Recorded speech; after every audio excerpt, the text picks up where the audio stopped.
Oops, she did it again. The annoying, odd, and not so cunning AOC made headlines again for all the wrong reasons. The bartender turned clueless congresswoman has had a tough time remaining humble, living off that nearly $200,000 government salary, driving a Tesla to work every day. But now people are waking up to her charade. At her latest town hall in Queens, AOC's true inner elite rose to the surface when hit with a dose of reality.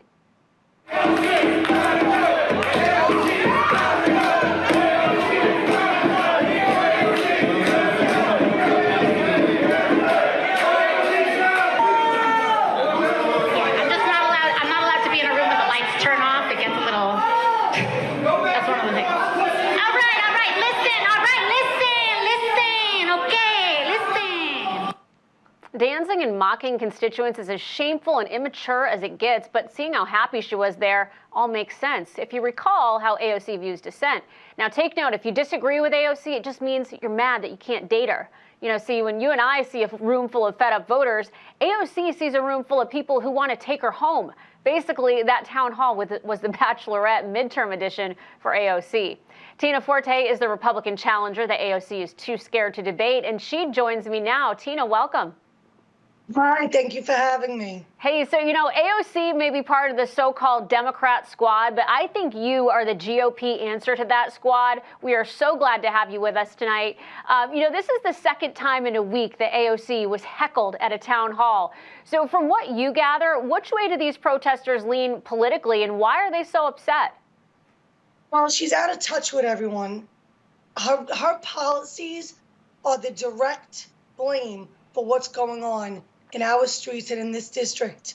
And as a congresswoman, she should be listening to all her constituents on both sides, whether she agrees or she disagrees with them.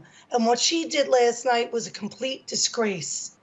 When the lights went out and she went and hid behind that curtain, she should have stood there because she cannot face the people. She mocked them, she was condescending, and she was rude. And that should not happen. She wants to defund our police, yet they had to hide her behind a curtain when the lights went out. Her own security.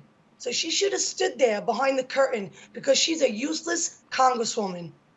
Yeah, I think she's pretty pathetic. And, you know, at least though she was kind of honest about her stances early on. I mean, she was openly a socialist outsider. She wanted to disrupt the established order. But as we see too often in Washington, these politicians don't follow through with their promises. I mean, AOC towed the party line with Joe Biden more than 90% of the time, just like Pelosi did, the one that she supposedly is feuding with all the time.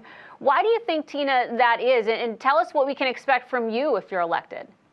Well, first you auditioned for the part, so right there, that should tell you something right there. For me, I would be for the people. I am for the people. I would listen to everyone, whether they agree with me or they don't agree with me. I am here because I'm fighting for our freedoms, and I'm fighting against these very policies that AOC stands for. Because this country was founded on freedoms, and she's wrong for what she did last night. I'll call her out on it. She was wrong, and I would love for her to debate me. Because this country is headed in the wrong direction.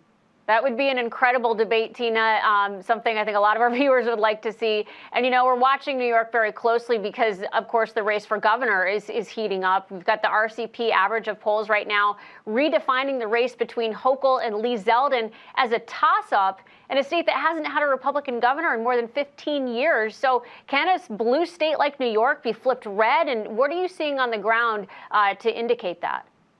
I'm seeing a lot on the ground. I was just endorsed by the Jewish community, the Bangladesh community, Reverend Ruben Diaz from the Latino community. A lot of people are waking up to this.